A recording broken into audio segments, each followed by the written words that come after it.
I'm Stephanie. My name's Abiola. I'm Jack Holden. I'm Emily Morey, and We interviewed Cal and Wanda Sechrest. I feel alright. I think it went pretty well considering how much we had ready beforehand, and I think we actually ended up having some pretty interesting conversations, and we got a lot of really good topics covered throughout.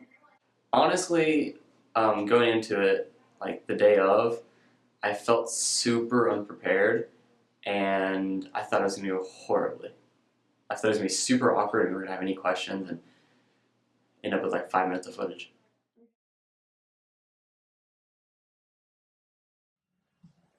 I'm Cal Sechrest. We own and operate the Finishing Touch Gallery. I'm Wanda, his wife. It's a passion with art because he's been an artist for 40 years, 50 years. And we wanted to expose his art as well as other people's art that we met doing shows. And so that's how the idea of the gallery came about. And I love what we're doing. We not only have our art, we have other people's art. So it lets the artist have a good venue for sales, and it lets the public have a good place to come for original, one-of-a-kind pieces of art. I actually worked at Marathon Oil and ran the drafting and graphics art department for 28 years. I got involved in the arts real heavy after we moved to Oklahoma City, and was a member of an art gallery and president of one arts council and on the board of directors of another arts council. So it really kicked off after I got out there. And I'm a registered nurse, and when we lived in Oklahoma City, I worked in a heart hospital, and fantastic job, unbelievable stress. So I just needed something to relax. And I did try jewelry, so I made jewelry. I went through like every form of jewelry you can imagine before I decided on what I loved, and it was wire wrap jewelry. I took stones, anything that appended of any crosses, and wrapped it with sterling silver wire. And I just fell in love with it, did lots and lots of shows, got exposed to a lot of people. So that was why when we moved back here, it just got a point in time to come home. Marks County's home. We were born and raised here. One boy still lives in Oklahoma, wanted to move back here. We built a new home, and then it's like, what do we do? You know, we're used to being busy, we're retired, we have nothing to do now. So that's how the idea of the art gallery came about. I was surprised when they said they actually have customers, because we live in Lawrence County, Illinois, and Lawrence County, Illinois does not have a large base of people who like art or appreciate art, at least in my experience. And so it's surprising that they've been able to have this gallery and have it go well. We just didn't know. We've been in business 5 years now. We opened 11/11/11. This is Lawrenceville, not New York City, so how people are going to accept original art, but it's been very, very good. We've been really happy. Slower pace of life, living in a larger city. Even though Oklahoma City was a large city, it was easy to get around and everything, but it is a faster pace of life. I do miss the convenience of shopping.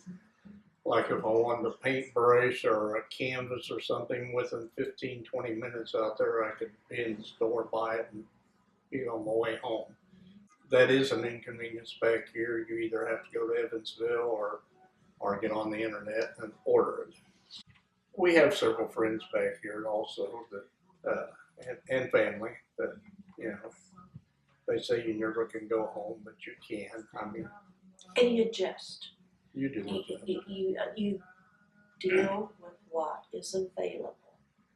You know, in Oklahoma City, you can find 101 item, where here you might be lucky to find 3. But you learn to live within those boundaries. That you just adjust. You put your priorities in. And ours was, actually mine, because he wasn't thrilled about moving back here, was to come back to friends and family. Being in a small town, and we personally didn't realize this either. We have a lot of people weekly coming in here from out of state. They're back here visiting family, or maybe somebody's passed away in the family and they're back here for the funeral or whatever.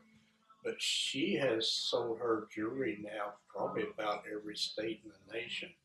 And she'll get calls from New York, California, Texas, and my granddaughter was out here and she had this bracelet or necklace on. Is it possible I can order something like that from you? So we get people in here from all over the country. I think it's really cool what they're doing for Lawrenceville, and I think it's awesome that they're that talented and they're not going anywhere else and they want to stay rooted in Lawrenceville. Well, I was approached after we got back here by Jan Loeb, which I'm sure everybody's familiar with Jan Loeb, and I wasn't aware who she was at the time. She asked me if I would help with the arts and wine. That was her idea, her thought process, and she approached me to take care of the art part of it. So I did, and I'm still doing it.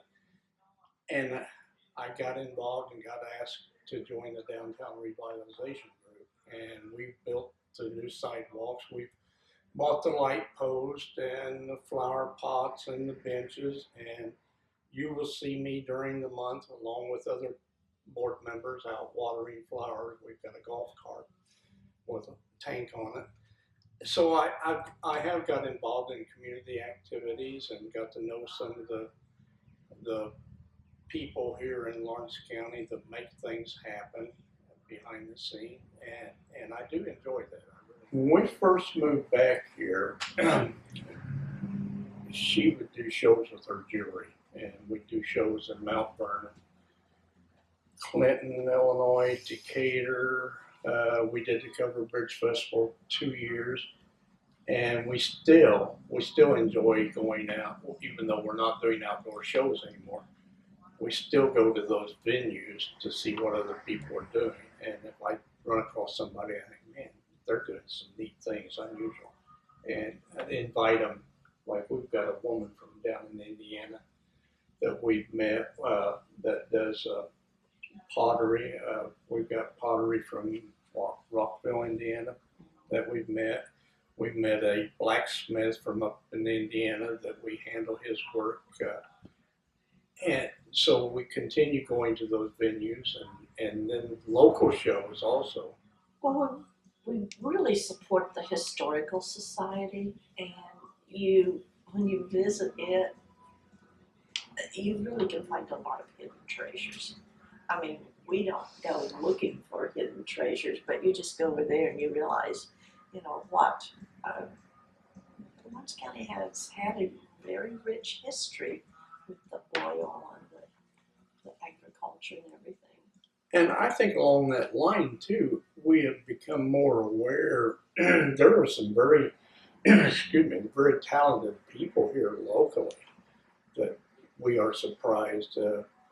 We'll have a gentleman walk in here and he may be a wood turner or wood. There was a guy in here one day showing me fishing lures that he hand makes fishing lures, and there's people like that in the county that people are not aware of. Very talented people and very gifted people. So that's kind of a hidden treasure too that we run across every now and then. It's maybe somebody from St. Francisville, Allendale, not necessarily Lawrenceville, that will come in here and say, well, I make this item, are you interested in it? We may not be interested in it, but it's a learning process. I didn't know there was somebody who was making that. So I enjoyed seeing all the pieces of art that they have inside their store because I just love art in general and I can't pick anything specific. The Indian was from a tribe there in South Dakota.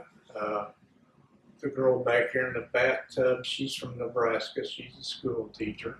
She personally has not been in any movies, but it gives a personal touch. You get to know these people, and then when you go to paint them, you take photographs of them. You set them up and pose them, or you take group shots or whatever.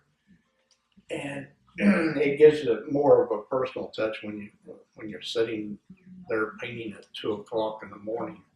You start recalling conversations that you had with the woman or the guy that you're painting, and it makes it more interesting, and to me it makes the painting come alive. I've lived a block away from it my entire life. I run on the square a lot. I drive by there constantly. I never knew it existed. Like, I've never even seen that building before in my life. We have started going to Florida, and I'm a mountain person. I love out west. I really do love the western states, and I always thought that we'd stay out there. But we've been to Florida the last 3 winters, and I always thought I'd seen enough water. When I was stationed in the Army, I was in Athens, Greece. We lived right across the road from the sea. I've seen enough water to last me a lifetime. But I enjoy Florida. I've told people since we started going down there, if I'd been younger and had started going down there, I might be living there. What about you? I follow you. And Whenever Wanda started speaking at the beginning of the interview about the kind of jewelry that she makes for people in Lawrence County, and about the kind of people that she's met, and about the kind of things that we have in our community, it really opened my eyes to how much we have here. Like, Lawrenceville and Lawrence County isn't just a couple of pizza places spread around with a Walmart in the middle. We have artists, we have community centers, and we have people who genuinely care about our community and who contribute and who do things for us that we just don't see